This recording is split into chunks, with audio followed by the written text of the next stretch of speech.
Hi everyone, this is K1C from ECE section, having roll number 04M7. So today I want to discuss about the AC analysis of differential amplifier and its voltage gain under the subject IC applications. So coming to the introduction part of the differential amplifier, we have to know the what is op amp, what is function. So it's a voltage amplifying device designed to be used with external feedback components such as resistors and capacitors between its output and input terminals. So these feedback components like resistor, capacitor, exam, etc. are responsible for different operations, and hence it is basic circuit for many other circuits like inverting, non-inverting, differential amps, which are depends on the input terminals applied to the op amp. So here you can see the op amp, which is a basic circuit for many operation like inverting of input signal, non-inverting of input signal, difference of two input signal to be amplified. So these all were classified by applying the input signal. So here this op amp has the two input terminal which is non-inverting denoted by positive and inverting as negative, and output and two power supplies. So coming to the characteristics of op amp, we have two characteristics like ideal and real op amp. In the coming to the ideal op amp characteristics, it has infinite input impedance, zero output impedance, infinite input dynamic range, infinite open loop voltage gain, infinite frequency bandwidth, zero infinite offset voltage, and infinite compensation ratio, and zero internal noise. So as we said, ideal are desired characteristics, but which are not possible in real time or practical application. So these were only limited in practical term as a real op amp characteristics, like limited input impedance, limited output impedance, and limited voltage gain, and so on. So here you can see the some of the real op amp characteristics, like very high but infinite impedance on order of several tens of ohms, so and several tens of kilohertz to tens to megahertz. And coming to the differentiable op amp, so it is a essential and electronic amplifier which has two inputs and amplifies the difference between those two inputs. So it is a amplifier which amplifies the difference of two input signal and reject the common signal to those two inputs. So these are the two circuits define the differential op amp, which are transistors, internally transistor, resistors, and capacitor.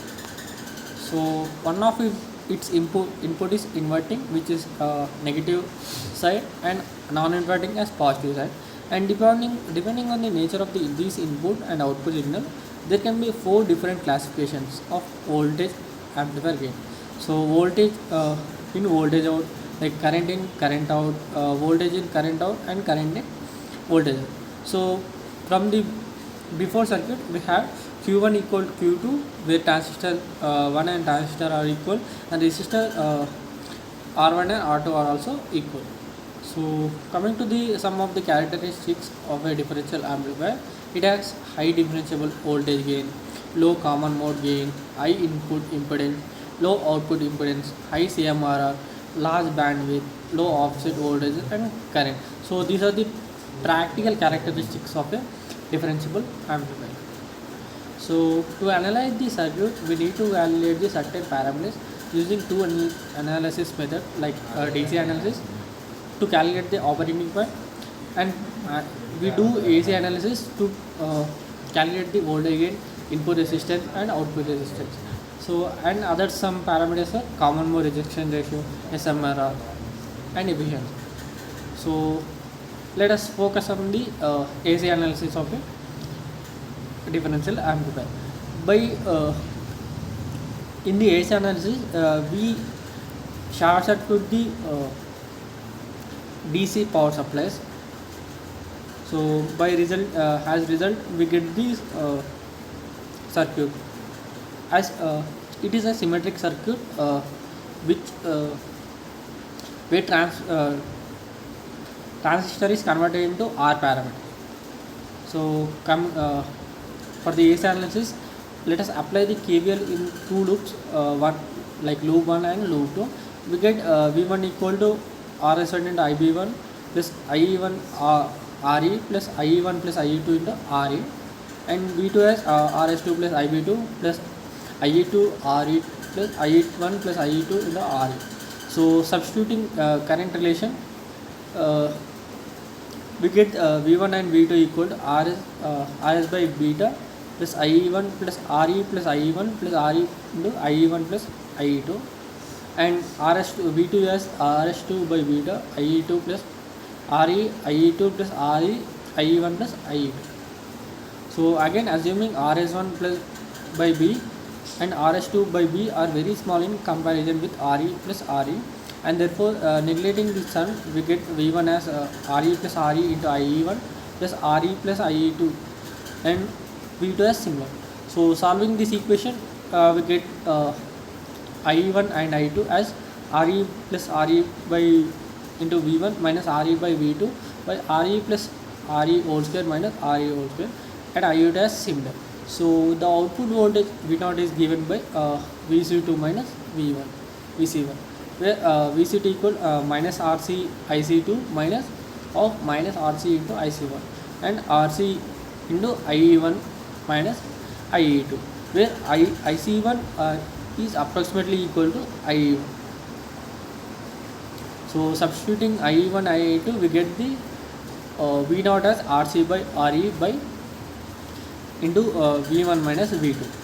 So here RC by RE is output voltage gain. So this differential amplifier amplifies the difference between two input signal, defining the difference of input signal as Vd equal V1 minus V2. The voltage gain of a dual input balanced output differential amplifier can be given by AD equal Vc by Vd, which is equal to RC by Re. So coming to the calculation of differential input resistance. Differential input resistance is defined as the equivalent resistance that would be measured at the either input terminal with the other terminal grounded. This means that the input resistance R1 seen from the input signal source V1 is determined with the signal source V2 set at 0. So similarly, input signal V1 is set to 0 to determine the input resistor R1 to seen from the input signal source V2. Resistor RS1 and RC are ignored because they are very small. So RI1 equal to V1 by IB1 by where V2 equals 0, and also calculate RI2 by making input of first symmetric circuit as 0. So we get finally RI1 equal to beta into RE, and similarly RI2 equal 2 into beta RE2. So also calculating the output resistance. Output resistance is defined as the equivalent resistance that would be measured at the output terminal with respect to the ground. Therefore, the output resistance R01 measured between the collector C1 and ground is equal to the of collector of resistor RC. So similarly, the output resistor RO2 measured at CV2 with respect to the ground is equal to the collector resistance RC. So R01 equal to R02, which is equal to RC. So coming to the applications of differential amplifier, it is used as a series negative feedback circuit by using op amplifier. Generally, so coming to the application part of a differential amplifier, it is used as a series negative feedback circuit by using op amp amplifier, and generally we use differential amplifier that acts as a volume control circuit. The differential operational amplifier can be used as an automatic gain control circuit, and some of the differential operational amplifier can be used for amplitude modulation also. So thank you. I think you have got certain idea of the different AC analysis of differential amplifier, where we calculated the voltage gain, input resistance and output resistance. So